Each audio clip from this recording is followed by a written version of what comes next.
Naniwala ang White House na sapat na ang isang singil na nagkakahalaga ng $100,000 para pasunurin kahit ang pinakamatibay na kaalyado.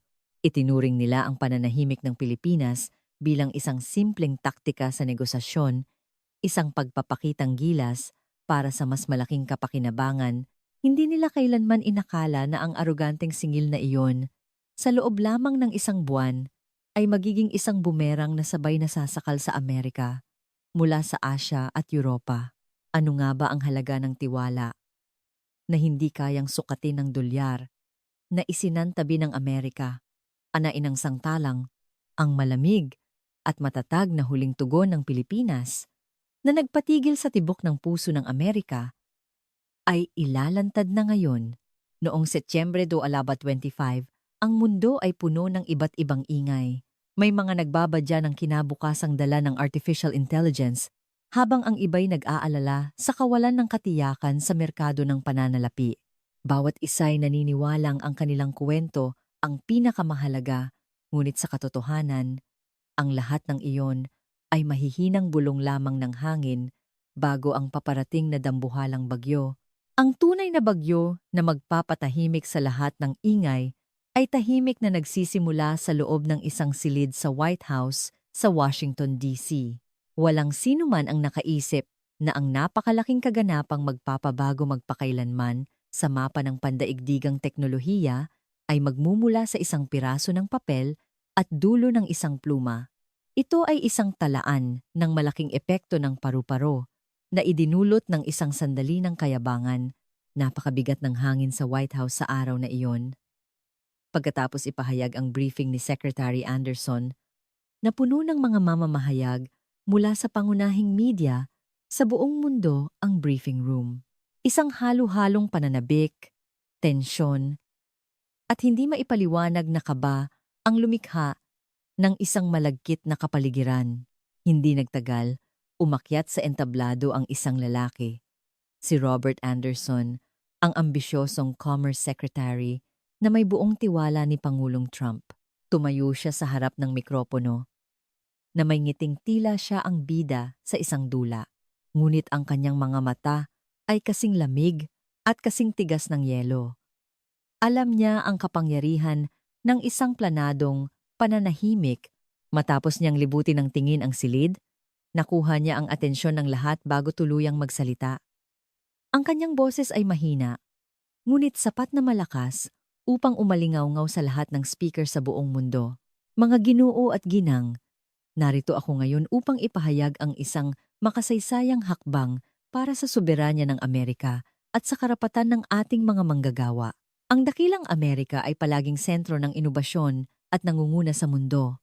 Ngunit sa mga nakalipas na dekada, nasaksihan natin kung paano itinuring na karapatan ang ating pagiging bukas palad, ang ating merkado, ang ating teknolohiya, ang ating infrastruktura, ang panahon kung saan itinuturing na karaniwan lamang ng ating mga kasosyo ang mga benepisyong kanilang natatanggap ay wawakasan na natin ngayon. Pinirmahan na ng Pangulo ang American Workers' First Executive Order. Isang mahinang bulungan ang kumalat sa silid, mga kasosyo na itinuring na karaniwan ang benepisyo. Alam ng lahat kung sino ang tinutukoy ng mga salitang iyon. Ngunit simula pa lamang iyon, huminto saglit si Anderson. At tila nagbibigay ng pangwakas na suntok. Nagpakawala siya ng isang mas malakas na pahayag. Alinsunod sa executive order na ito, simula ngayon, ang bayarin para sa renewal at bagong aplikasyon ng H-1B visa, ang Professional Work Visa, ay itataas sa 100 beses ng kasalukuyang halaga sa $100,000 bawat tao. Ang patakarang ito ay epektibo kaagad, $100,000.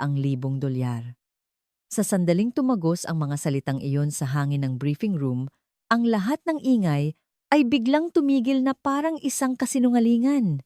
Nagkatinginan ang mga mamamahayag.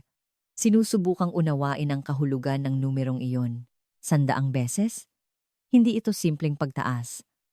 Ito ay isang deklarasyon, katumbas ng pagtatayo ng isang dambuhalang pader sa hangganan. Isang European journalist sa harap na hanay ang nagtaas ng kamay na may di makapaniwalang ekspresyon. Secretary, ibig sabihin ba nito ay walang exemption kahit sa mga pangunahing kaalyado tulad ng Pilipinas? Sa isang partner na kasama natin sa teknolohiya at seguridad sa loob ng maraming dekada? Tiningnan ni Anderson ang mamamahayag at ngumiti ng bahagya.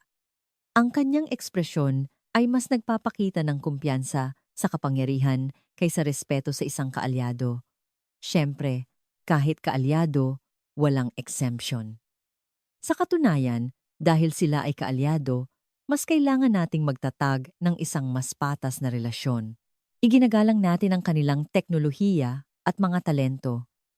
Ngunit kung gagamitin nila ang dakilang merkado at infrastruktura ng Amerika, dapat silang magbayad ng tamang halaga. Iyon ang patas na kasunduan. Wala ng relasyong mananatili sa ibabaw ng sakripisyo ng Amerika.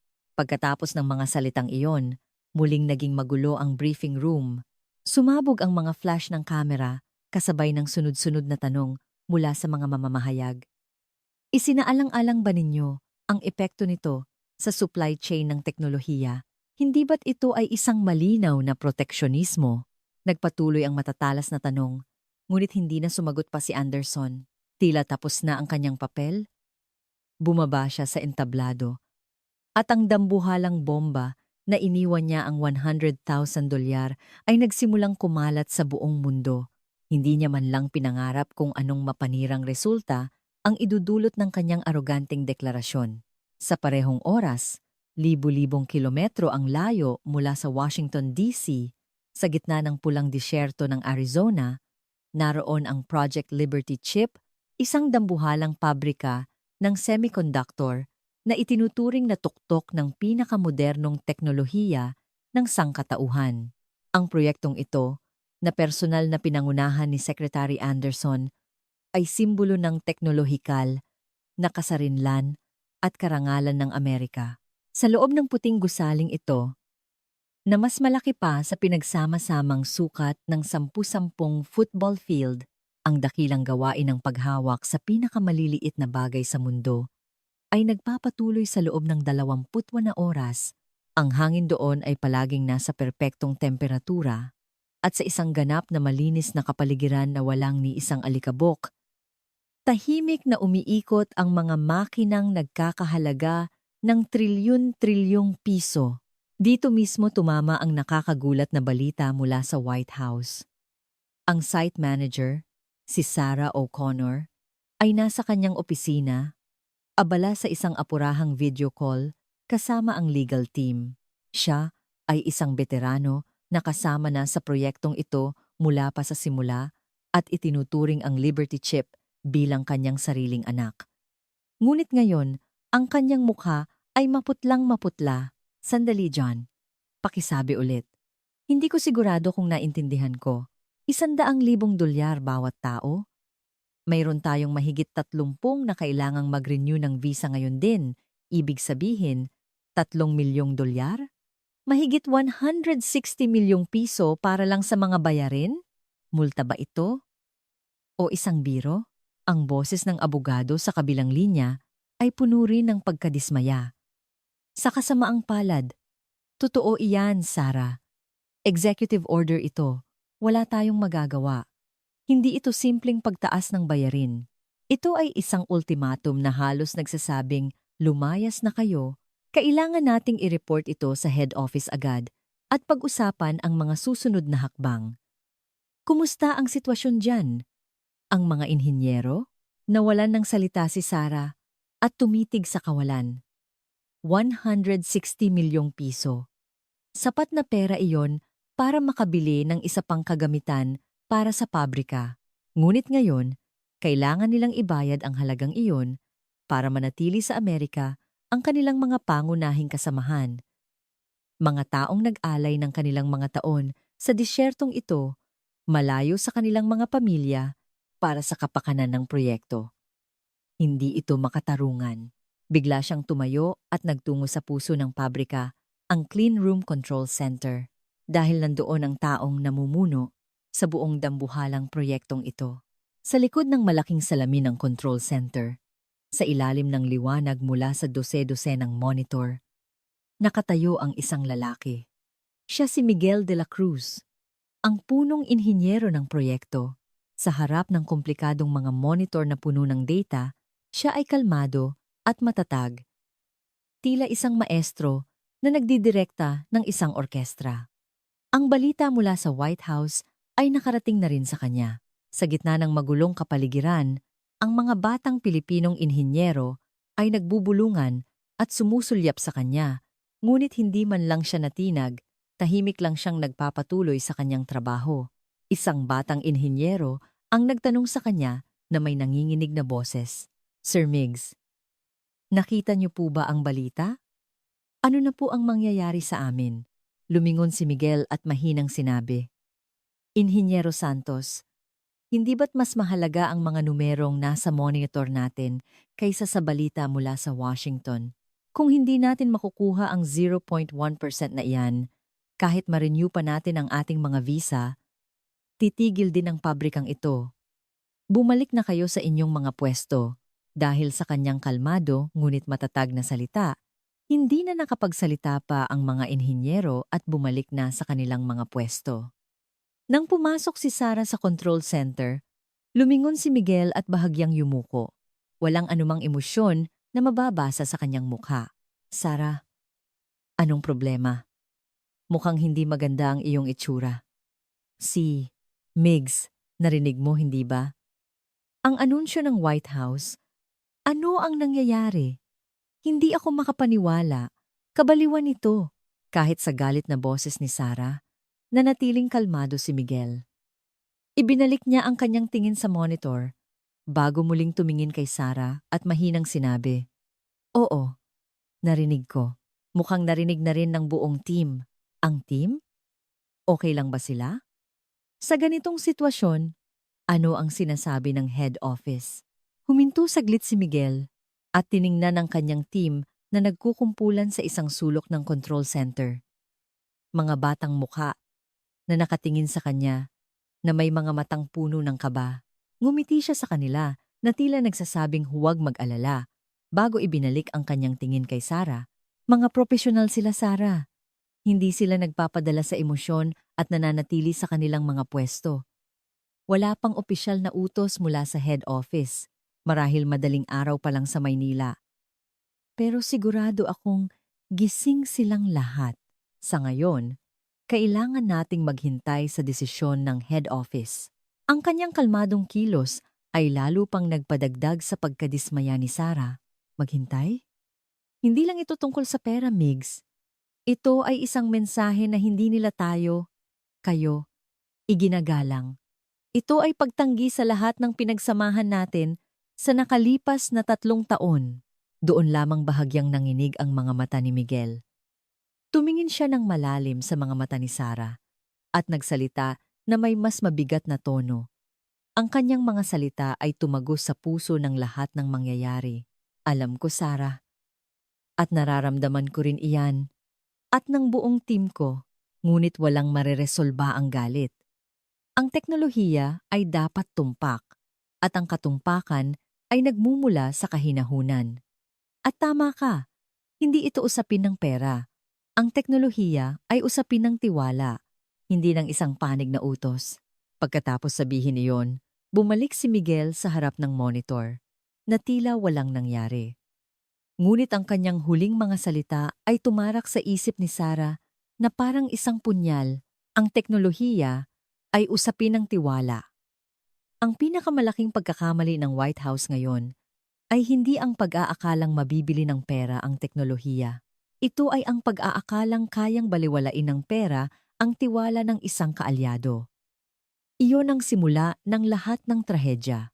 Walang magawa si Sarah, kundi tingnan na lamang na may pagkadismaya ang likod ni Miguel at ng kanyang team habang sila'y muling nag-focus sa kanilang trabaho.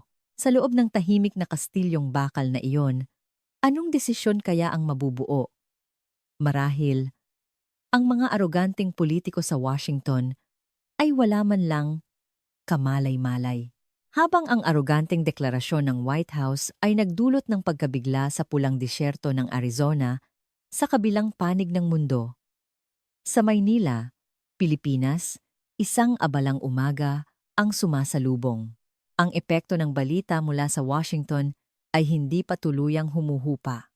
Ngunit ang kalituhan at galit ay hindi nagtagal.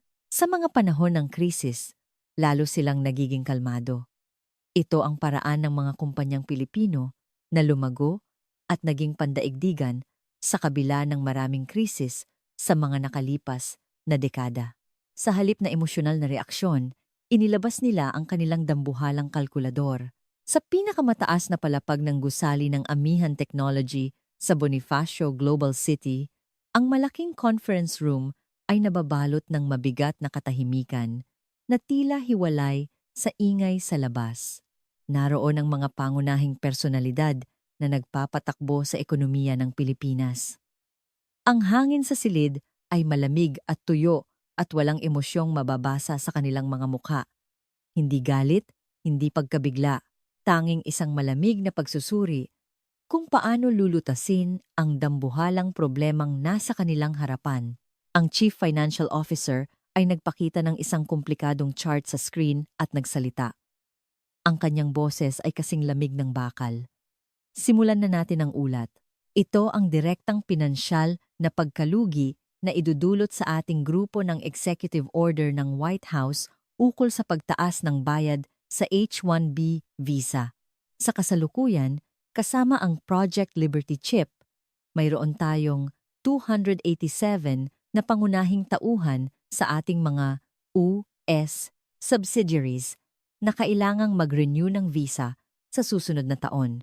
Sa $100,000 bawat isa, ang simpleng kalkulasyon ay nagpapakita ng karagdagang gastos na $21.7 milyong o humigit kumulang 1.6 bilyong piso. Mahihinang buntong hininga ang narinig sa buong silid. 1.6 bilyong piso. Isang halaga na katumbas ng taunang kita ng isang medium-sized na kumpanya na kailangan nilang bayaran bilang bayarin. Hindi sila makapaniwala. Ngunit hindi doon nagtapos ang ulat ng CFO. Ngunit iyan ay direktang gastos lamang. Ang mas malaking problema ay ang mga hindi nakikitang panganib. Ang hakbang na ito ay nagpapakita na ang Amerika, bilang isang kasosyo, ay maaaring baguhin ang kontrata anumang oras para sa mga pampulitikang dahilan. Nangangahulugan ito na maaari tayong patuloy na magkaroon ng hindi inaasahang gastos. Ang aming finance team ay naniniwala na dapat nating itakda ang panganib ng pampulitikang kawalan ng katiyakan na ito sa hindi bababa sa 15% ng ating taunang puhunan. Ito ay nangangahulugan ng potensyal na pagkalugi na aabot sa daan-daang bilyong piso. Sa madaling salita, para tayong nagsasali ng tubig sa isang balde na butas. Nang matapos siya, ang Pangulo ng North American Operations na nakaupo sa isang sulok ay nagsalita na may pagkadismaya. Siya ang taong pinakanakakaalam sa kahalagahan ng merkado sa Amerika at nagtayo ng reputasyon ng brand doon sa loob ng maraming dekada. Kaya ano ang conclusion? Dahil takot tayo sa panganib, tatalikuran na natin ang pinakamalaking merkado sa mundo? Bilyon-bilyon na ang ipinuhunan natin sa Liberty Chip. Ang pag-atras ngayon ay walang katuturan. Ito ay isang palabas lamang ng Administrasyong Trump. Kailangan nila ng pampulitikang dahilan para sabihing binubuhay nila ang manufacturing. Kung uurong tayo, ang ating mga kakumpetensya lang ang makikinabang. Kahit masakit, bayaran natin ang pera at sa huli, malalaman din nila na hindi nila kayang patakbuhin ang pabrika nang wala tayo. Hindi ito usapin ng pride, ito ay negosyo. May punto ang kanyang sinabi. Ngunit bago pa man siya matapos, ang pinuno ng New Business Strategy Team sa tapat niya ay tahimik na tumutol. Siya ay kilala bilang isa sa pinakamatatalas na analyst sa grupo. Ginoo, sumasang-ayon ako na ito ay usapin ng negosyo. At iyon mismo ang dahilan kung bakit hindi ako maaaring sumang-ayon. Ang inyong sinasabi ay parang dapat tayong magpatuloy sa pagnenegosyo habang sinusuyo sila. Ngunit iyon ba ang matalinong paraan? Hindi ito simpleng palabas. Ito ay isang senyales na ang isang makapangyarihang bansa ay nagsisimula ng gamitin ang kanyang lakas para supilin ang kanyang mga kaalyado. Kung magbabayad tayo ng $100,000 ngayon, anong garantiya na hindi sila hihingi ng $200,000 bukas? Hindi natin maaaring ipagkatiwala ang ating kinabukasan sa kanilang kawalan ng katiyakan. Hindi ito usapin ng kita, kundi ng kaligtasan. Kaligtasan? Hindi ba't masyadong malakas na salita iyan? Paano tayo mabubuhay nang wala ang merkado ng Amerika? Tumaas ang boses ng North America Head. Tumayo ang Strategy Team Head at nagpakita ng bagong datos sa screen para makita ng lahat. Ito ay isang larawan ng isang malaking lupain sa Batangas. Ang solusyon ay nasa atin mismo. Sa mga nakalipas na taon, nag-invest tayo ng napakalaking halaga sa Amerika. Nagtayo tayo ng mga pabrika, nag-empleyo ng mga tao, at nag-ambag sa kanilang ekonomiya. Panahon na para ibaling ang direksyon ng puhunang iyon sa ating sarili. 6 bilyong pisong bayad sa H-1B visa at ang daan-daang bilyong pisong tinatayang panganib. Sapat na ang perang iyan para magtayo ng isang next generation RD complex sa Batangas na hindi pa nakikita sa mundo. Sa halip na magbayad ng malaki para sa mga inhinyero mula sa Amerika, maaari tayong mag-empleyo ng 10,000 kabataang Pilipino at sanayin sila para maging pinakamahusay na eksperto sa mundo. Maaari tayong lumikha ng sarili nating teknolohikal na ecosystem upang makuha ang ganap na teknolohikal na soberanya nang hindi kailangang tumingin sa iba. Ang kanyang mga salita ay ganap na nagpabago sa hangin sa silid. Tama! Bakit kailangan nating gamitin ang sarili nating pera para magtayo ng pabrika sa ibang bansa at mag-alala sa kanilang mga kapritso? Bakit kailangan nating lumikha ng trabaho para sa kanila gamit ang ating teknolohiya at danasin ang ganitong kahihiyan? Nang magbago ang direksyon ng tanong, ang sagot ay naging simple. Ang chairman, na tahimik na nakaupo sa dulo ng mesa, ay nagsalita ng may kabigatan. Ang kanyang boses ay mahina, ngunit may kapangyarihang nangingibabaw sa buong silid. Narinig kong mabuti ang opinyon ninyong dalawa. Ang pag-aalala ng North America Head at ang pananaw ng New Business Strategy Head ay parehong tama. Ngunit kailangan nating pumili. Hindi ito isang pagpili sa pagitan ng madali at mahirap na landas, kundi sa pagitan ng landas ng pagkaalipin at landas ng pagsasarili. Ang kasaysayan ng ating grupo ay palaging tungkol sa paghahanap ng pagkakataon sa gitna ng krisis. At ang pagkakataong iyon ay palaging nasa mas mahirap na landas. Ang Amerika ay isang magandang merkado, ngunit hindi ito ang nag-iisang merkado. At ang isang merkado kung saan ang panganib ay mas malaki kaysa sa gantimpala ay hindi nakaakit-akit. Sumasang-ayon ako sa opinyon ng New Business Strategy Head. Hindi natin maaaring ipagkatiwala ang ating kinabukasan sa isang hindi tiyak na kasosyo. Ang Project Liberty Chip ay mananatili, ngunit ang lahat ng karagdagang puhunan ay ititigil. At ang budget na pinag-usapan natin ngayon, ilipat lahat sa Batangas. Ito ang magiging pinakamalaking teknolohikal na pamumuhunan sa kasaysayan ng Pilipinas. Ang desisyon ay ginawa sa isang iglap. At makalipas ang ilang oras, ang opisyal na pahayag ng amihan ay yumanig sa media sa buong mundo. Paglikha ng 60,000 trabaho sa Pilipinas sa susunod na 5 taon. Pagtatatag ng Next Generation Semiconductor Cluster sa Batangas. Walang anumang pagtuligsa sa Amerika sa pahayag, ngunit ang mensahe sa pagitan ng mga linya ay isang malamig at matatag na deklarasyon na nakadirekta, higit sa kanino man, sa White House. Sa parehong oras, sa ibang boardroom sa Maynila, ang Diwa Electronics at ang kasosyo nitong automaker ay may katulad na pag-uusap. Sila ay nagpaplano ng isang malakihang pagpapalawak ng kanilang pabrika ng baterya para sa electric vehicle sa Amerika. Ngunit ang kanilang pulong ay bahagyang naiiba sa amihan. Ang kanilang punto de partida ay hindi ang paglutas ng isang problema, kundi ang pagtuklas ng isang bagong pagkakataon. Isang email na dumating sa inbox ng Global Strategy Head ang nagbago sa lahat. Ang nagpadala, ang gobyerno ng Hungary. Sir, tingnan niyo po ito. Isang proposal mula sa Hungarian Investment Promotion Agency. Dumating ito kagabi, pagkatapos mismo ng anunsyo ng White House. Ang timing ay perpekto. Ang nilalaman ng proposal sa screen ay kahanga-hanga. 10 taong corporate tax exemption, 100 daong libreng pag-upa sa lupa, pagtatayo ng high-speed rail logistics line, suporta sa programa ng pagsasanay, sa paggawa sa pakikipagtulungan ng mga universidad ng gobyerno. At ang pinakamahalagang pangungusap, ginagarantiya namin ang isang matatag at pangmatagalang pakikipagsosyo na walang pampulitikang kawalan ng katiyakan. Nagsimulang magningning ang mga mata ng mga executive. Isang executive ang nagpakita ng isang chart na nagkukumpara sa plano ng pamumuhunan sa Amerika at sa alok ng Hungary. Sa kaliwa ang Amerika. Mataas na gastos sa paggawa, mga isyu sa unyon, hindi mahuhulaan na mga patakaran. At ngayon, isang napakalaking bayad sa visa, sa kanan ang Hungary.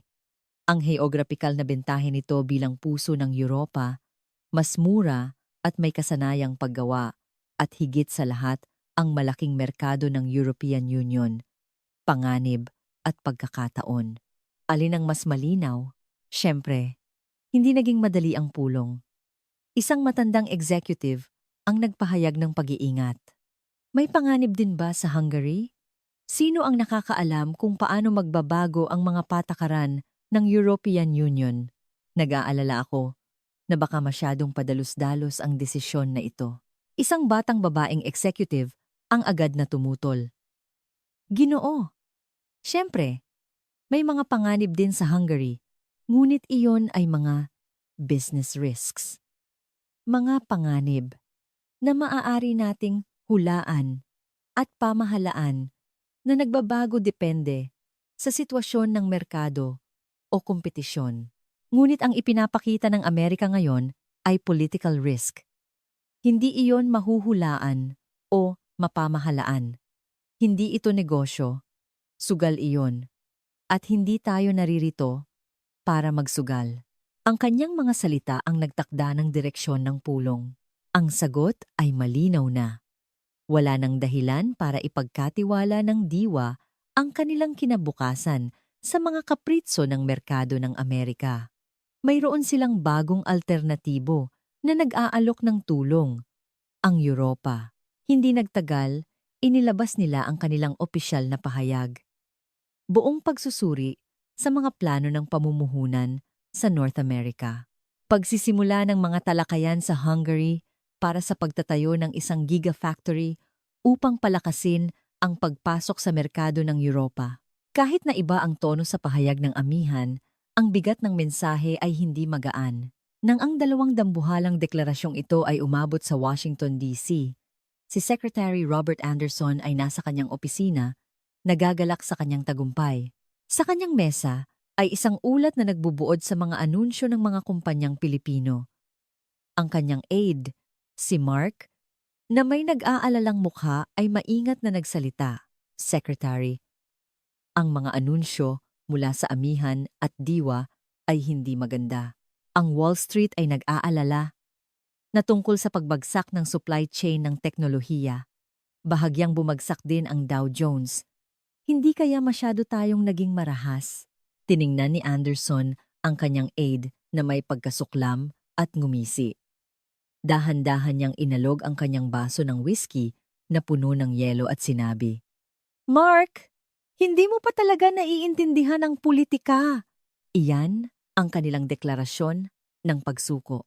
Mamumuhunan sa loob ng bansa, pupunta sa Europa? Sa huli, ang gusto lang nila ay taasan ang kanilang halaga sa mesa ng negosasyon. Gaano katagal sa tingin mo ang mga dambuhalang kumpanyang iyan ay makakatagal nang wala ang ating merkado?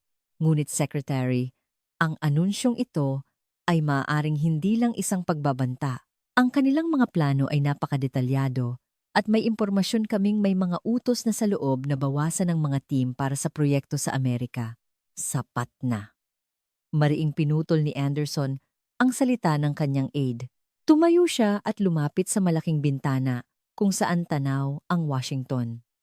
Ang kanyang mga mata ay puno ng kayabangan na tila pag-aari niya ang mundo. Para sa kanya, ang mundo ay isang piramid na binuo sa herarkiya ng kapangyarihan, hindi isang network ng mga kasosyo. At sa tuktok ng piramid na iyon, siyempre, ay ang Amerika. Imposible sa kanyang pananaw na may sino mang nasa ibaba ang maglakas loob na lumaban. Babalik sila. Tulad ng dati. Ang kailangan ko ay ang kanilang tunay na dokumento ng pagsuko. Hindi ang mga ganitong pambatang pagbabanta. Kaya magmasid ka lang ng ilang araw. Sa huli, sila ang lalapit na may puting bandila. Maghanda ka na lang ng isang pahayag na muling magpapatibay sa ating posisyon na walang kompromiso pagdating sa pambansang interes ng Amerika. At, Mark, huwag kang magmukhang ganyan kaaalala. Pinapahina mo ang imahe ng opisina. Ganoon ang kanyang paniniwala. Naniniwala siyang ang baraha na hawak niya ang merkado ng Amerika ay ang pinakamalakas na sandata.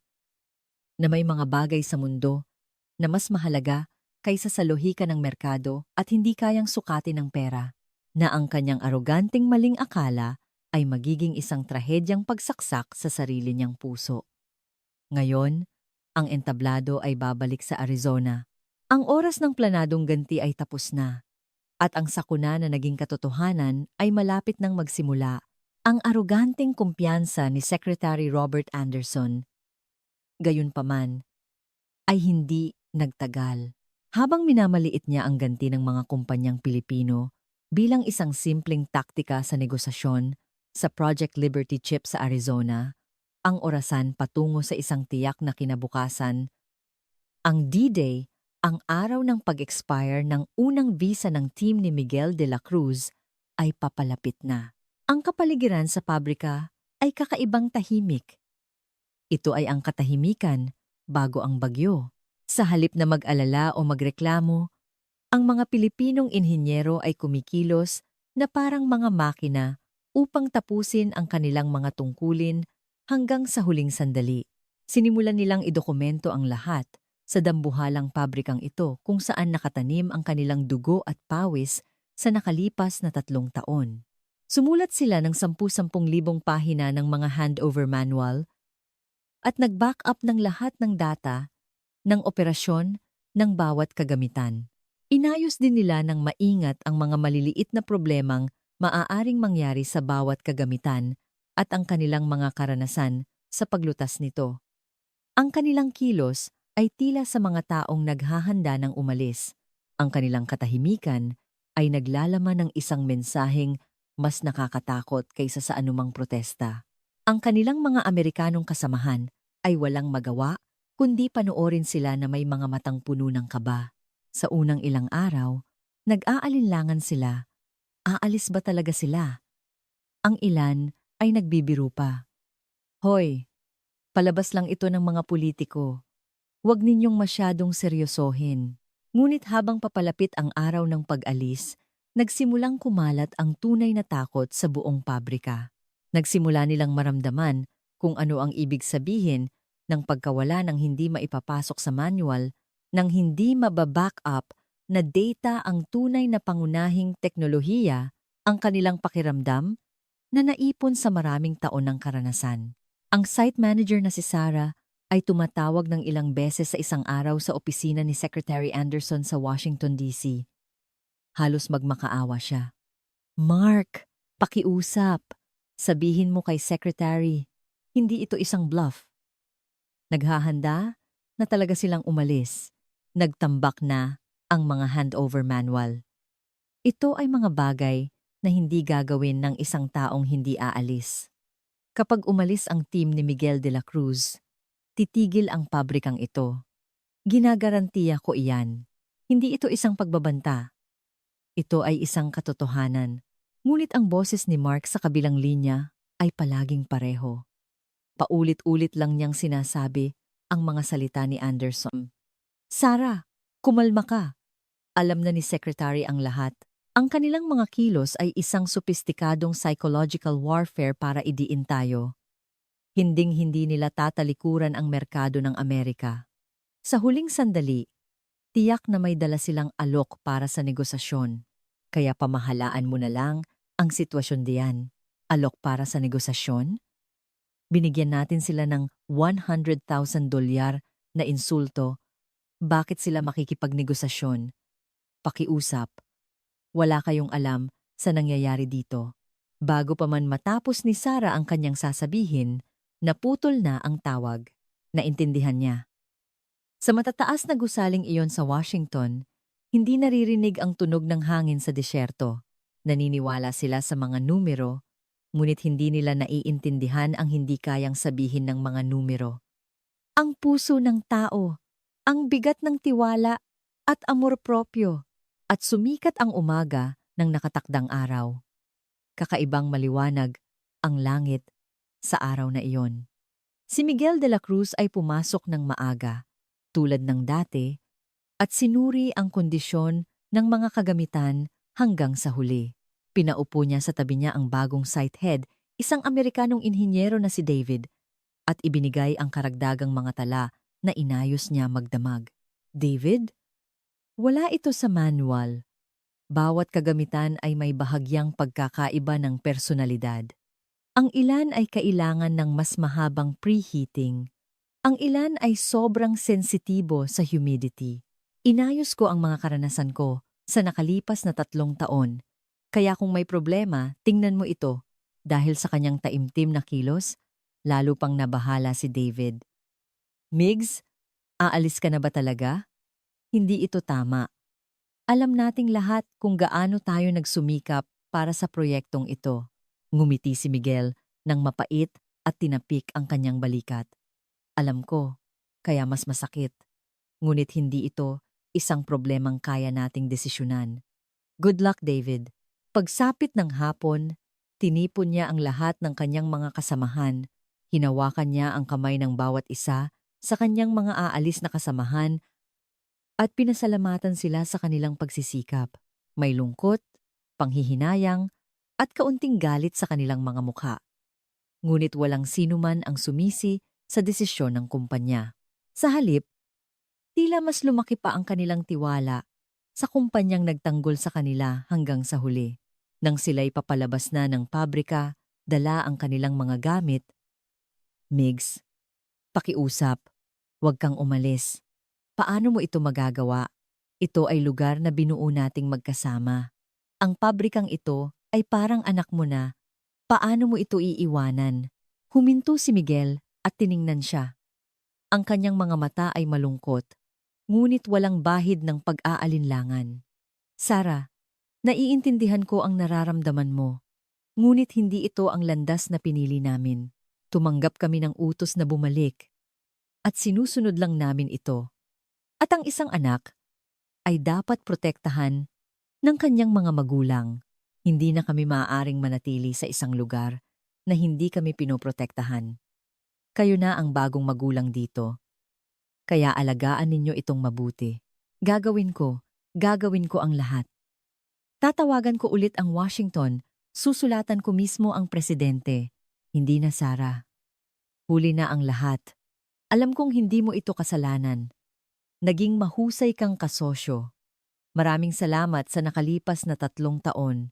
Ngunit ang isang partnership ay may saysay lamang kung mayroong respeto sa isa't isa. Sa sandaling subukan ng isang panig na dominahin ng isa paggamit ang lakas, hindi na ito isang partnership. Nagpaalam siya sa huling pagkakataon at tumalikod. Maya-maya, isang dambuhalang eroplano ng Philippine Airlines ang lumipad mula sa paliparan. Gumuhit ng isang puting linya sa asul na langit ng Arizona. Hindi ito isang ordinaryong paglipad. Ito ay ang sandali kung kailan ang pinakamahalagang dugo ay inalis mula sa teknolohikal na puso ng Amerika. Sa unang araw pagkaalis ng team ni Miguel, ang Project Liberty chip ay nakakagulat na tahimik. Dahil sa perpektong manual na iniwan nila, nagawang patakbuhin ng mga natirang Amerikanong inhinyero ang pabrika nang walang malaking problema. Tila tinatawanan pa nila ang mga pag-aalala ni Sarah. Lahat ng sistema ay gumagana ng normal. Nang matanggap ang ulat na ito, buong pagmamalaki na sinabi ni Secretary Anderson sa kanyang aide na si Mark, "Sabi ko na sa'yo, hindi ba? Walang problema kahit wala ang ilang Pilipinong iyan." Nag-overreact lang ang media at ang Wall Street. Malapit na nilang malaman kung gaano sila katanga at tatawag para humingi ng tawad.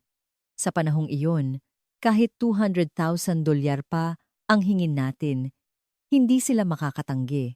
Ngunit ang kapayapaang iyon ay hindi nagtagal. Sa hapon ng ikalawang araw, ang nag-iisang dayuhang eksperto na naiwan sa pabrika, si Klaus Schmidt, isang EUV equipment specialist mula sa ASML ng Germany, ay nagpunta sa control center. Siya ay isang masungit, ngunit may pinakamahusay na kasanayan sa mundo. Lumapit siya sa bagong site head na si David at sinabi, "Hoy, bata, ang plasma stability level ng EUV equipment number 3 ay bahagyang nanginginig. Mga 0.0001% na error lang. Pero base sa karanasan ko, hindi ito magandang senyales." Tiningnan ni David ang monitor at walang bahalang sumagot. "Huwag kang mag-alala, Klaus. Ang ganyang error ay pasok pa sa tolerance. Automatikong itatama iyan ng sistema. Nakasulat din iyan sa manual na iniwan ni Miggs." Nagkibit-balikat si Klaus at sinabi, "Automatikong pagtatama. Masyado kayong naniniwala sa mga makina." Tinawag ni Miguel ang mga ganyang kaliit na pagbabago na bulong ng makina. Isang senyales bago pa man ito magkasakit. Nakikinig siya sa boses ng makina, hindi sa manual. At alam niya kung paano pakinggan ang mga bulong na iyon. Iniwan niya ang mga salitang iyon at umalis sa control center. At eksaktong 24 na oras ang lumipas, ang babala ni Klaus ay naging isang kakilakilabot na katotohanan. Ang insidente ay nagsimula sa mismong EUV equipment number 3. Ang bahagyang nanginginig na plasma ay biglang naging hindi matatag, at ang extreme ultraviolet energy ay biglang nag-overload. Automatikong pinahinto ng sistema ang operasyon ng kagamitan, at isang pulang error code na hindi pa nila nakikita ay lumitaw sa control center. "Ano to? Wala ang error code na ito sa manual!" Sigaw ng isang Amerikanong inhinyero. Sinubukan nilang i-reboot ang sistema ayon sa manual, ngunit ayaw nang gumana ng kagamitan. Ngunit hindi doon nagtapos ang problema. Ang biglaang paghinto ng equipment number 3 ay nagdulot ng isang maliit na imbalance sa buong power system ng pabrika. At ang imbalance na iyon ay kumalat na parang domino sa katabing equipment number 4 at pagkatapos sa number 5, tila isang malusog na tao na biglang inatake sa puso at sunod-sunod na ring huminto ang ibang mga organo. Isang batang inhinyero ang sumigaw, "Habang binabasa ang manual, nireset ko na ang power distribution system. Ayon sa manual, bakit walang reaksyon?" Isang inhinyero naman ang pinagpapawisan sa harap ng cooling system control panel. "Shit!" Patuloy na bumababa ang pressure ng coolant pump. "Baka matunaw ang core dahil sa sobrang init." Ang control center ay naging isang gulo sa isang iglap. Sabay-sabay na tumunog ang mga alarm sa 12-dosenang monitor at sumabog ang mga sigawan ng mga inhinyero. "Hindi stable ang power supply." Mabilis na tumataas ang temperatura ng cooling system. Sa gitna ng kaguluhang iyon, umalingaw-ngaw sa intercom ang kalmado at mapanuyang boses ni Klaus Schmidt. Ang kanyang boses ay may kakaibang kapayapaan na tila alam na niya ang lahat ng mangyayari. "Ang ingay ninyo, manahimik kayong lahat." Sa kanyang salita, biglang tumigil ang lahat ng ingay sa control center. "Sabi ko na sa inyo, mga bata, hindi lang ito basta makina. Ito ay isang napakasensitibo at maselang orkestra na kailangan ng perpektong pagkakatugma ng libu-libong pyesa para gumana. At kayo, pinalayas ninyo ang pinakamahusay na konduktor at mga pangunahing musikero. Sila ang mga taong nakakaramdam ng bahagyang panginginig ng tono na wala sa nota at kayang ayusin ang tugtog base sa kondisyon ng mga musikero.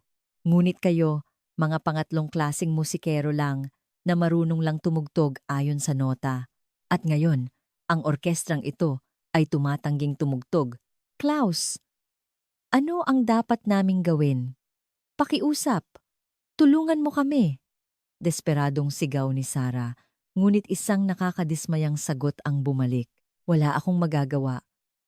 Hindi ito ang aking larangan. Ito ay lampas na sa mechanical engineering. Ito ay isang sining ng karanasan at pakiramdam. At ang mga artistang iyon ay wala na rito. Binabati ko kayo, kakagawa nyo lang ng $1 bilyon na tumpok ng kalawang. Pagkatapos ng mga salitang iyon, naputol ang intercom at makalipas ang ilang minuto, habang ang lahat ng sistema ng pabrika ay huminto upang protektahan ang kanilang mga sarili, ang Project Liberty Chip, ang dating puso ng pinakamodernong teknolohiya ng sangkatauhan, ay naging isang dambuhalang libingan. Hindi nagtagal at ang balitang ito ay umabot sa Washington, D.C. Nagsimula bilang isang maikling balita sa mga tech-specialized media sa loob ng kalahating araw. Naging headline na ito sa mga pangunahing media tulad ng CNN at BBC. Ambisyon ni Trump na Liberty Chip, ganap na huminto ang operasyon. Isang inaasahang kalamidad na dulot ng pagpapatalsik sa mga pangunahing tekniko. Si Robert Anderson, sa kanyang opisina, ay pinanood ang lahat ng ito na may matigas na ekspresyon. Sa una, sinubukan niyang kumbinsihin ang sarili na ito ay isang pagmamalabis lamang ng media, isang problemang madaling malulutas. Sinigawan niya ang kanyang aide na si Mark. Maghanda ka agad ng isang rebuttal. Sabihin mo na ito ay isang teknikal na problema lang at walang kinalaman sa ating patakaran. At tawagan mo ang site, sabihin mong gawin nila ang lahat para muling paganahin ang pabrika. Ipadala ang lahat ng pinakamahusay na inhinyero ng Amerika. Hindi mahalaga kung magkano ang gastos, ngunit makalipas ang ilang oras, ang ulat na dumating sa kanya ay sumira sa kanyang huling pag-asa. Ito ang konklusyon ng isang team ng mga eksperto mula sa mga kilalang unibersidad at kumpanya sa Amerika.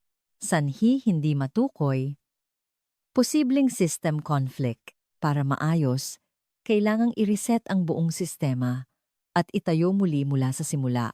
Tinatayang hindi bababa sa 6 na buwan ang aabutin para maayos. Nanginginig ang kanyang mga kamay habang binabasa ang ulat. Sa sandaling iyon, ang pulang direktang telepono sa kanyang mesa ay tumunog na parang tunog mula sa impyerno.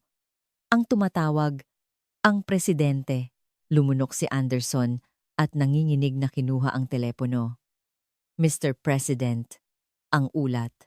Ngunit bago pa man siya matapos, sumabog sa kabilang linya ang galit na sigaw ni Trump. Ang kanyang boses ay tila isang mabangis na hayop na nawalan ng kontrol. Robert, nakikita mo ba kung ano ang nasa TV ngayon? Pinagtatawanan ako ng buong mundo. Ang aking dakilang American Technological Independence Project ay naging isang tumpok ng kalawang dahil lang sa pag-alis ng ilang Pilipino? Paano ito nangyari, Mr. President? Iyon ay isang pansamantalang teknikal na problema. Malulutas din. Manahimik ka. Ayokong makarinig ng mga palusot. Ang taong pinagkakatiwalaan ko ay naglagay ng putik sa aking mukha. Akala ko matalino ka, pero isa ka palang tanga. Nanaloko ng maliit na bansang iyon sa Asia. Pinaglaruan ka nila. At ngayon, pinagtatawanan ako ng buong mundo dahil doon. Ang galit ni Trump ay hindi dahil sa pagkabigo ng patakaran. Galit na galit siya dahil nasira ang kanyang imahe. Para sa kanya, hindi ito isang pambansang pagkalugi, kundi isang personal na insulto. Makinig ka, Robert. Hindi ko tinatanggap ang kabiguan, lalo na ang kabiguang nagmumukha akong tanga. Ano man ang mangyari, ayusin mo ang sitwasyong ito. Paluhurin mo man ulit ang mga Pilipinong iyon o buhayin mo ang pabrika. Gawin mo. Kung wala kang solusyon sa aking mesa bukas ng umaga, tapos na ang karera mo. Naintindihan mo? Biglang naputol ang tawag. Matagal na hawak ni Anderson ang telepono, nakatitig sa kawalan. Ang kanyang kayabangan ay nawala at napalitan ng malamig na takot. Naintindihan niya. Akala niya nasa tuktok siya ng dambuhalang piramid, ngunit sa katotohanan, isa lang siyang payaso na sumasayaw sa palad ng presidente. At ngayon, sinusubukan ng presidenteng iyon na ipasa sa kanya ang lahat ng responsibilidad at sisi. Ang sakuna na naging katotohanan ay naging isang tunay na takot na sumasakal sa kanyang leeg. Pagkatapos ng galit na boses ni Pangulong Trump, isang nakakabinging katahimikan ang naiwan sa opisina ni Robert Anderson. Matagal siyang nakatitig sa kawalan, hawak pa rin ang telepono. Ang imahe ng isang makapangyarihang tao na minsang nag-utos sa mundo ay nawala at napalitan ng isang talunang sundalo na nakakapit sa gilid ng isang bangin. Malamig na pawis ang tumulo sa kanyang noo at ang kanyang puso ay tumibok ng malakas na parang isang makinang wala ng kontrol. Magdala ka ng solusyon bukas ng umaga. Kung hindi, tapos na ang karera mo. Ang huling mga salita ng presidente ay hindi maalis sa kanyang isip. Hindi ito isang simpleng pagbabanta, kung isa sa alang-alang ang personalidad ni Trump na hindi tumatanggap ng kabiguan. Ang takot ay nagpapagalaw sa mga tao. Halos likas na kumilos si Anderson. Una, sinubukan niyang maghanap ng solusyon sa loob ng Amerika. Personal niyang tinawagan ang CEO ng Intel, ang nangungunang kumpanya ng teknolohiya sa Amerika. Matagal na silang may magandang relasyon. John, si Robert Anderson ito. Alam kong magulo ngayon dahil sa mga balita, pero malulutas natin ito. Bumuo ka ng isang team ng pinakamahuhusay na eksperto ng iyong kumpanya. Sagot ng gobyerno ang lahat ng gastos at suporta para buhayin ang Liberty Chip. Ito ay isang usapin ng pambansang seguridad. Ituring mo itong isang utos para sa bansa, hindi isang pakiusap. Ngunit ang boses ni John sa kabilang linya ay malamig. Robert, pasensya na, pero imposible iyan. Hindi ko maaaring ilagay ang aming mga inhinyero sa inyong pampulitikang putikan. Nakita mo kung paano sinira ng inyong executive order ang tiwala ng mga tekniko. Hindi ko maaaring ilagay sa ganyang panganib ang aking mga empleyado. At isa lang ang tanong ko, Robert, ito ba talaga ay para sa pambansang seguridad? O para lang mapakalma ang presidente? Kayo ang gumawa ng problemang ito. Kayo ang lumutas. Walang awang naputol ang tawag. Sandaling natulala si Anderson, ngunit hindi siya maaaring sumuko. Tinawagan niya naman ang Senate Majority Leader ng Republican Party, ang kanyang political mentor at isa sa iilang taong direktang makakapagsalita sa presidente. Senator, si Anderson po ito. Napakaseryoso ng sitwasyon. Mukhang may hindi pagkakaunawaan ng presidente. Kung maaari po sana kayong Secretary Anderson. Malamig na pinutol ng Majority Leader ang kanyang salita. Nakatakip ang tainga ng presidente ngayon. Naghahanap siya ng isang scapegoat para sa responsibilidad sa krisis na ito. At sa kasamaang palad, mukhang ikaw ang pinakaangkop na tao para sa papel na iyon. Kaya sa ngayon, wag mo muna akong tawagan. Ayokong madamay. Ito ay isang payo. Pati ang kanyang political lifeline ay naputol na. Lumalim ang kanyang pagkadismaya. Sa huli, tinawagan niya ang kanyang political mentor at isang respetadong elder statesman sa Washington, isang dating Secretary of State. Gusto niyang makakuha ng karunungan para malutas ang sitwasyon. Secretary, ako po ito, si Robert. Ang boses ng matanda ay mahina at kalmado. Alam ko, Robert, nakita ko ang balita. Nakagawa ka ng isang malaking pagkakamali na hindi mo karaniwang ginagawa. Pagkakamali? Sinunod ko lang ang prinsipyo. Para sa pambansang interes ng Amerika, pambansang interes? Malumanay na pinutol ng matanda ang kanyang salita. Iyan ang hindi mo nakita. Itinuring mo ang isang kaalyado bilang isang simpleng kasosyo sa negosyo. Naniwala kang kayang sukatin ng mga numero ang lahat. Ngunit ang isang alyansa ay hindi isang transaksyon. Ito ay isang relasyon ng tiwala at respeto na binuo sa loob ng maraming dekada. Sinubukan mong ipagpalit ang hindi nasusukat na yaman na iyon para sa ilang kakarampot na pera. Ang mga Pilipino ay hindi nagagalit dahil sa pera. Nagagalit sila dahil niyapakan mo ang kanilang amor propyo at tiwala. Natapon na ang gatas, Robert, wala ka nang magagawa. Sa mga tawag na ginawa niya para maghanap ng pag-asa, tanging ganap na pagkadismaya ang kanyang natagpuan. Bilang huling pag-asa, tinawag niya ang kanyang ide na si Mark. Mark, tawagin mo ang legal team. Hanapin ninyo kung may butas sa batas ang executive order na ito, kung may paraan para ma-waive ang bayarin sa ilalim ng kapangyarihan ng secretary ng walang pahintulot ng presidente. Maghanap kayo ng kahit ano. Makalipas ang ilang oras, bumalik si Mark na may maputlang mukha at umiling. Sa kanyang kamay ay hindi ang legal review na gusto niya, kundi ibang dokumento. Secretary, legal na imposible. Ang executive order ay ganap na naaayon sa batas at walang exemption na maaaring gawin ng walang pahintulot ng presidente. Wala tayong magagawa. At ito, isang emergency report mula sa Wall Street. Mangguna. Ang ulat na ibinigay ni Mark ay puno ng mga nakakatakot na numero. Ang mga stock ng mga kumpanyang teknolohikal na may kaugnayan sa Project Liberty Chip ay bumagsak. At ang Dow Jones ay niyanig dahil sa pag-aalala sa buong supply chain ng semiconductor, hindi bilyon-bilyon, kundi daan-daang bilyong dolyar ang nawala sa isang araw lang. Secretary, hindi na ito problema ng isang pabrika sa Arizona. Kumakalat na ito bilang isang issue ng tiwala sa buong ekonomiya ng Amerika. Lahat ng pinto ay sarado na. Technical, politikal, legal, at ngayon pati na rin sa ekonomiya. Wala na siyang masandalan. Ganap na gumuho si Anderson. Umupo siya sa sofa ng kanyang opisina at hinawakan ang kanyang magulong buhok. Isang landas na lang ang natitira sa kanyang harapan. Ang pinakaiiwasan niya, ang pinakanakakahiyang huling pagpipilian. Ito ay ang direktang pakikipag-ugnayan sa taong mayabang niyang pinalayas, ang nag-iisang taong may hawak ng susi sa buong krisis na ito, si Miguel de la Cruz.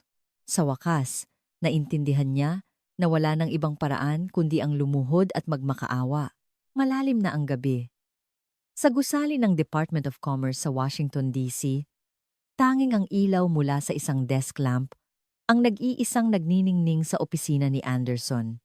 Ang labas ay nababalot ng kadiliman, at ang hangin sa loob ng silid ay mabigat dahil sa pagkadismaya ng isang tao. Pagkatapos ng ilang ring, isang napakakalmado at payapang boses ang narinig sa kabilang linya. Hello? Nang marinig ang boses na iyon, lalong naramdaman ni Anderson ang kanyang kaawa-awang kalagayan. Sa kabilang panig ng mundo, ang Pilipinas ay sumasalubong sa isang masiglang umaga. Sa likod ng boses, maririnig ng bahagya ang ingay ng isang construction site at ang masiglang boses ng mga tao. Ang malinaw na pagkakaiba sa pagitan ng gabi ng pagkadismaya at umaga ng pag-asa ay nagpapakita ng kasalukuyang kalagayan ng dalawang tao. Hirap na ibinuka ni Anderson ang kanyang tuyong labi. Dr. De La Cruz? Ako ito, si Robert Anderson. Isang sandaling katahimikan ang sumunod sa kabilang linya. Tila hindi nagulat si Miguel. Sa halip, tila inaasahan na niya ang tawag na ito. Sumagot siya ng mahinahon. Alam ko, Secretary, ano po ang maipaglilingkod ko? Dahil sa kanyang payapang boses, lalong nawala ng kontrol si Anderson. Halos sumisigaw, inihagis niya ang lahat ng kanyang inihandang lohika at inilabas ang kanyang tunay na nararamdaman. Dr. De La Cruz, pakiusap. Pakiusap, bumalik kayo. Ako, kami, ay nagkamali. Kasalanan ko ang lahat. Ang bayad sa visa. Aalisin ko iyan agad. Hindi. Kakalimutan na natin iyon. Babayaran namin ang lahat ng pinsala. Maaari akong magbigay ng blankong tseke. Gagamitin ko ang lahat ng aking kapangyarihan bilang secretary para ibigay ang lahat ng kailangan ninyo. Kaya pakiusap, dalhin ninyo ang inyong team pabalik sa Arizona. Ang presidente. Gusto ito ng presidente. Isinuko niya ang lahat at nagmakaawa. Ang kanyang political career ay nakasalalay sa isang tawag na ito. Sa kabilang linya, pinakinggan ni Miguel ang kanyang desperadong boses hanggang sa huli. Tila humina ang ingay ng construction site sa likod. Tahimik na nagsalita si Miguel. Walang galit, walang pangungutya, walang pagmamalaki sa kanyang boses. Tanging isang malalim na kapayapaan na tila lampas na sa lahat. Secretary, alam niyo po ba kung ano ang tanawin sa likod ko ngayon? Libu-libong kabataang Pilipinong inhinyero ang nagdiriwang habang itinatayo ang unang balangkas na bakal ng isang bagong pabrika. Dito sa Batangas, ang magiging bagong puso ng teknolohiya ng Pilipinas. Ang mga mata ng mga kabataang ito ay puno ng pag-asa at pagmamalaki sa hinaharap. Paano ko tatalikuran ang mga tingin na iyon at sabihing bumalik tayo sa isang hindi tiyak na nakaraan? Salamat po sa inyong alok, Secretary. Ngunit nagsimula na kami ng isang bagong kinabukasan. Hindi. Maaari pa nating pag-isipan iyan. Maaaring ipagpatuloy ang proyekto sa Batangas habang ginagawa rin ang proyekto sa Amerika. Mag-aalok kami ng mas magandang kondisyon. Ipinapangako ko ang pinakamahusay na pagtrato sa mundo. Ako mismo ang pupunta sa Pilipinas. Luluhod ako at hihingi ng tawad sa bawat isa sa inyong mga kasamahan. Desperadong kumapit si Anderson. Ngunit ang sagot ni Miguel ay matatag. Hindi na ito usapin ng pera, kondisyon, o paghingi ng tawad. Nagpadala kayo sa amin ng isang singil na $100,000. Kaya naming bayaran ang perang iyon. Ngunit binasa namin ang tunay na kahulugan sa likod ng singil na iyon. Ang mensahe ay, kayo ay hindi aming mga kasosyo, kundi mga piyesang maaaring palitan anumang oras. Tama ba ako? Hindi makasagot si Anderson. Sapul siya sa sinabi nito. Nagpatuloy si Miguel. Ang isang makina, kapag nasira, maaaring ayusin o bumili ng bago. Ang isang gusali, kapag gumuho, maaaring itayo muli. Ngunit ang tiwala, kapag gumuho, ay hindi na muling maitatayo. Walang magarang gusali ang maaaring itayo sa isang pundasyong may lamat. Kayo mismo, Secretary, ang sumira sa pundasyon ng tiwala sa pagitan natin. At ngayon, kung sasabihin ninyong magtayo tayo ng mas magandang gusali sa ibabaw niyan, paano namin kayo paniniwalaan? Ang aking mga batang kasamahan ay hinangaan ng Amerika. Mayroon silang pagmamalaki na matuto ng pinakamahusay na teknolohiya at magtrabaho kasama ang pinakamahusay na mga kasosyo. Ngunit dahil sa isang patakaran ninyo, gumuho ang lahat ng pangarap at pagmamalaking iyon. Hindi ko kayang takpan ang sugat na iyon ng pera. Ako mismo ang hihingi ng tawad.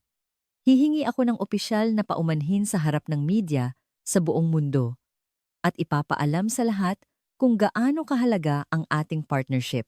Kaya pakiusap, bigyan niyo kami ng pagkakataon. Secretary, malumanay na pinutol ni Miguel ang salita ni Anderson. Ang kanyang boses ay tila may bahid na ng awa. Isa na lang po ang huling tanong. Ano po ang tunay na dahilan kung bakit ninyo ako hinihiling na bumalik? Para ba sa Project Liberty Chip? O para maiwasan ang galit ng presidente at mapanatili ang inyong posisyon? Ang tanong na iyon ay isang matalim na sibat na tumusok sa puso ni Anderson. Wala siyang masabi. Sa kanyang katahimikan, nabasa ni Miguel ang lahat ng sagot. Secretary, hindi na kami isang kasangkapan para lutasin ang inyong problema. Kailangan naming buuin ang aming sariling kinabukasan. Dito, kung saan kami kailangan, at iginagalang naway magtagumpay kayo. At iniwan ni Miguel ang kanyang huling mga salita. Isang malamig at mabigat na pangungusap na marahil ay mananatili magpakailanman sa pandinig ni Anderson at marahil sa isang pahina ng kasaysayan, ang isang singil na $100,000.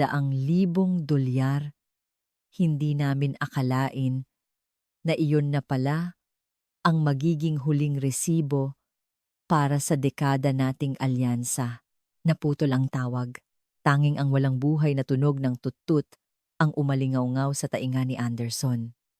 Walang lakas niyang ibinaba ang telepono. Ang kanyang opisina ay napuno ng ganap na katahimikan at kadiliman. Ngunit sa umaga ng Pilipinas sa Batangas, kung saan ibinaba ni Miguel ang telepono, iba ang sitwasyon.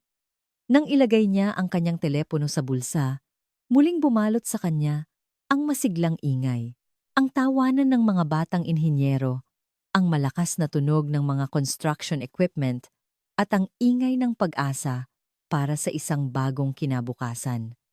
Ang hindi na maibabalik na agwat ay doon nakumpirma. Hindi ito pagkakaiba sa teknolohiya o yaman ng dalawang bansa. Ito ay ang malaking agwat sa pagitan ng pagkadismaya ng isang taong nakakulong sa pagkakamali ng nakaraan at ng pag-asa ng isang taong sumusulong patungo sa isang bagong kinabukasan. Ang puso ng isang imperyo na minsang naghari sa mundo ay huminto. At ang puso ng isang maliit na bansang minsang tinawag na nasa laylayan ay tumibok ng mas mainit kaysa dati. Ang mundo ni Robert Anderson ay ganap na nagwakas sa isang tawag na iyon. Pagkababa ng telepono, matagal siyang nakaupo sa dilim. Hindi gumagalaw. Ang balikat ng taong minsang naniwalang pinapagalaw niya ang mundo ay ngayon ay mabigat na nakayuko, na tila pasan ang buong bigat ng daigdig. Hindi na dumating ang umaga para sa kanya. Bago pa man dumating ang oras ng paghuhukom na ipinangako ng presidente, kinailangan niyang tapusin ang sarili niyang karera.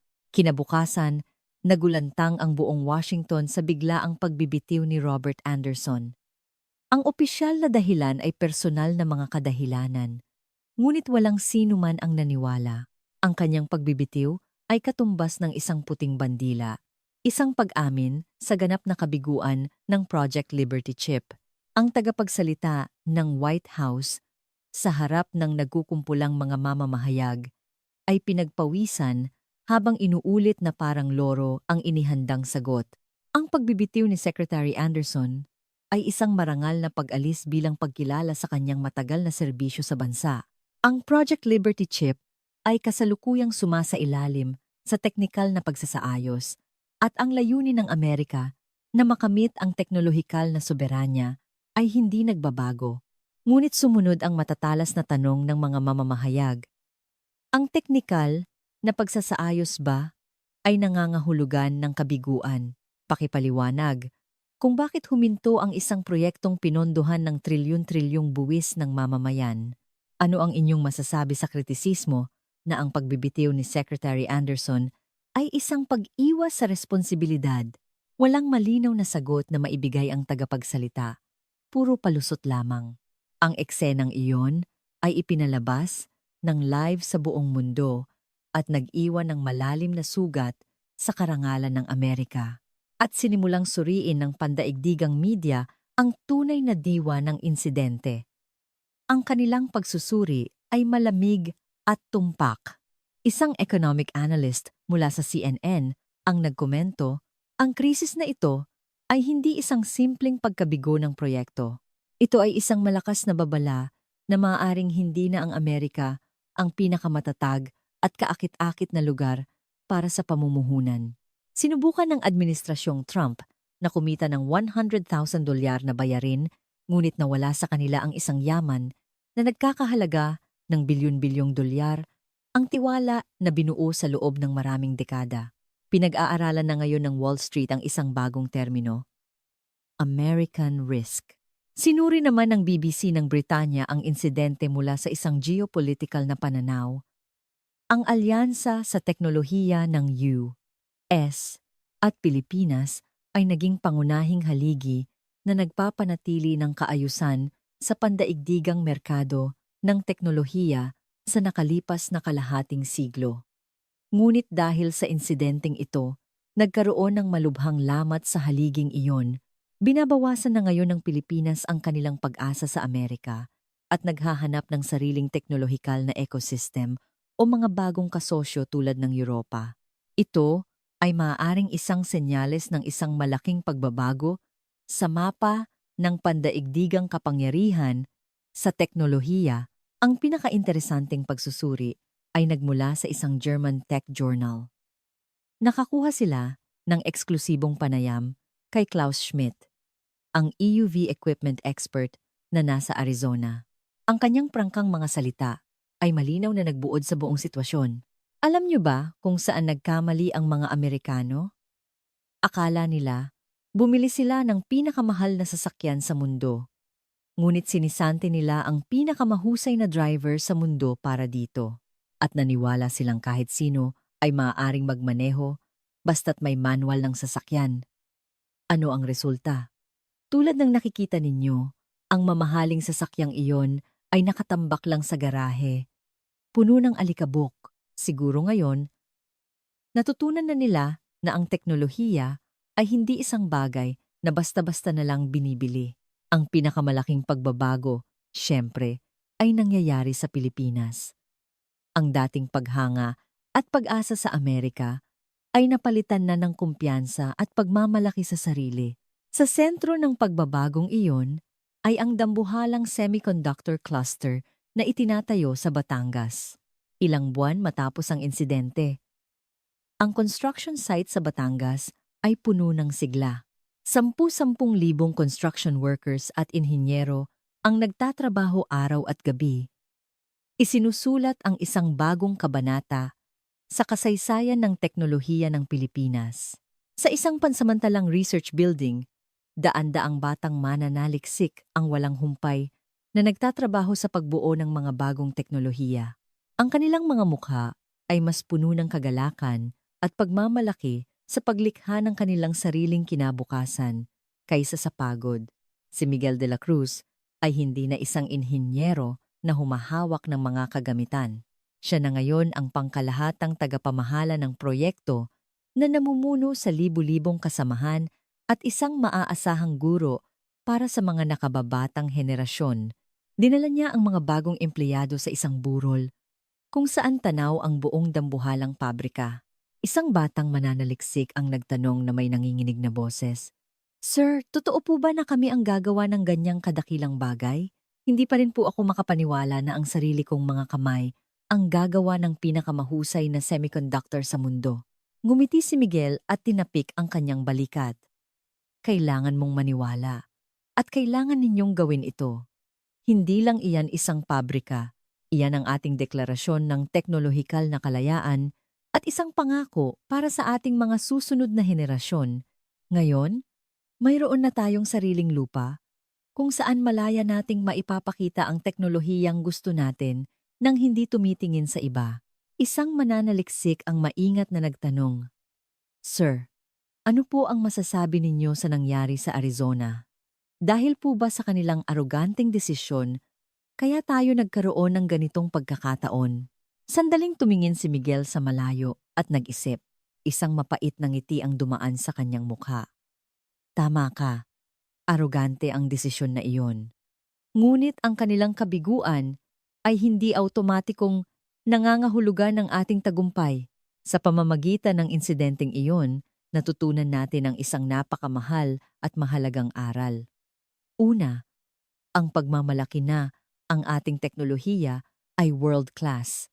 At pangalawa, ang kagyat na pangangailangan na maging malakas tayo para protektahan ang teknolohiyang iyon. Hindi natin sila dapat pagtawanan.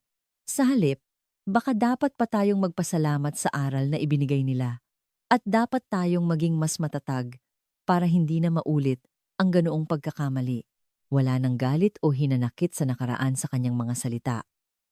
Tanging isang matatag na determinasyon at responsibilidad para sa hinaharap ang mararamdaman.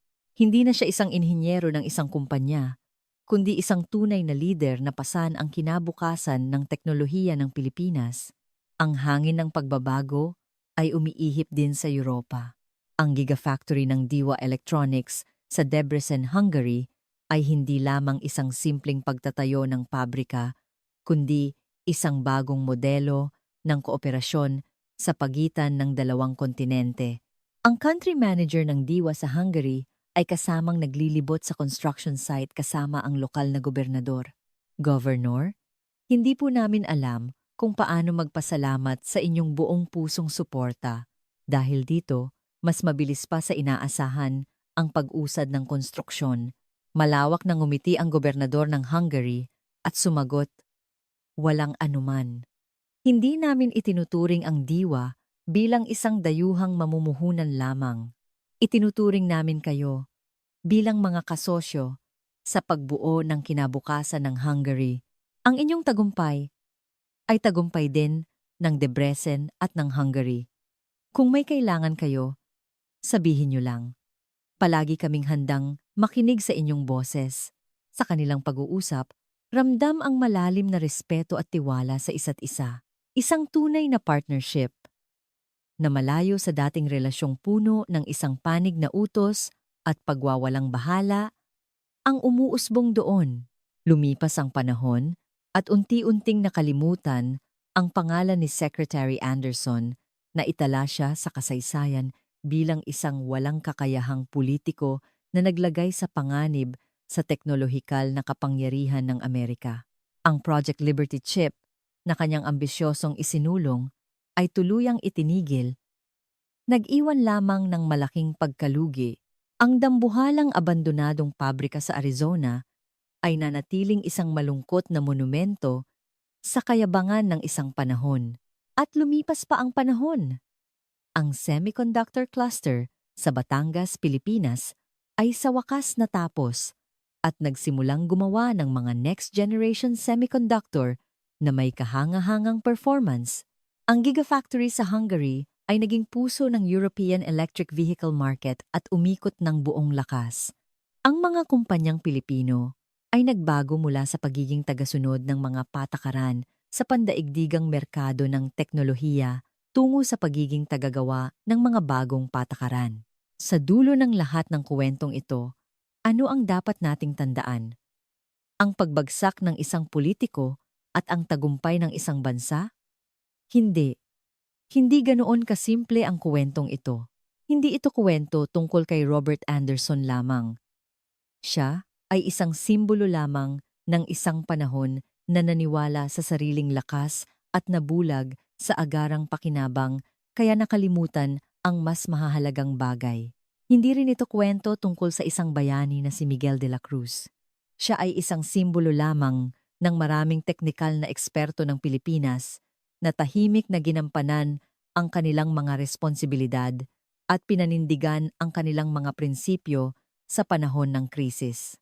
Marahil, ang kuwentong ito ay tungkol sa kung gaano kalakas ang kapangyarihan ng isang hindi nakikitang halaga na tinatawag na tiwala. Isang kuwento tungkol sa isang simpleng katotohanan na kapag sinubukan ng isang panig na dominahin ang isa paggamit ang lakas, ang relasyong iyon ay madaling guguho na parang isang kastilyong buhangin. Itatala ng kasaysayan na ang teknolohiya ay namumulaklak hindi sa lugar kung saan nagtatayo ng mga pader, kundi sa lugar kung saan nagtatayo ng tiwala. At ang Pilipinas, sa buong katawan nito, ay pinatunayan ang katotohanang iyon.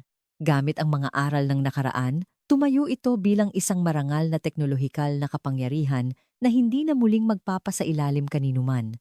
At ang dakilang paglalakbay na iyon ay nagpapatuloy hanggang sa sandaling ito. Ang masaklap na pagbagsak ni Robert Anderson, ano ang masasabi ninyo? Nakita ninyo kung paano winasak ng isang aroganteng kalkulasyon ng isang tao ang karangalan ng isang teknolohikal na imperyo at kung paano ang tiwala na hindi kayang bilhin ng pera ay isang mas malakas na yaman kaysa sa anumang modernong teknolohiya. Ang kwentong ito ay hindi isang simpleng ganti ng isang kumpanya. Ito ay isang deklarasyon kung paano lumilikha ng isang bagong kaayusan sa pandaigdigang teknolohiya ang isang mapagmalaking Pilipinas na hindi na yumuyuko sa mga isang panig na utos. Ipinapakita nito na ang tunay na pamumuno ay hindi nagsisimula sa pagsupil sa kapwa, kundi sa pagkapanalo ng kanilang puso. Ikalat pa natin ang bagong katayuan ng Pilipinas. Ano ang naramdaman ninyo nang marinig ang huling mga salita ni Miguel de la Cruz? Ibahagi ang inyong mga saloobin sa mga komento. Kung nagustuhan ninyo ang video ngayon, mangyaring mag-subscribe at i-like at magbabalik ako na may mas kamangha-manghang mga kwento.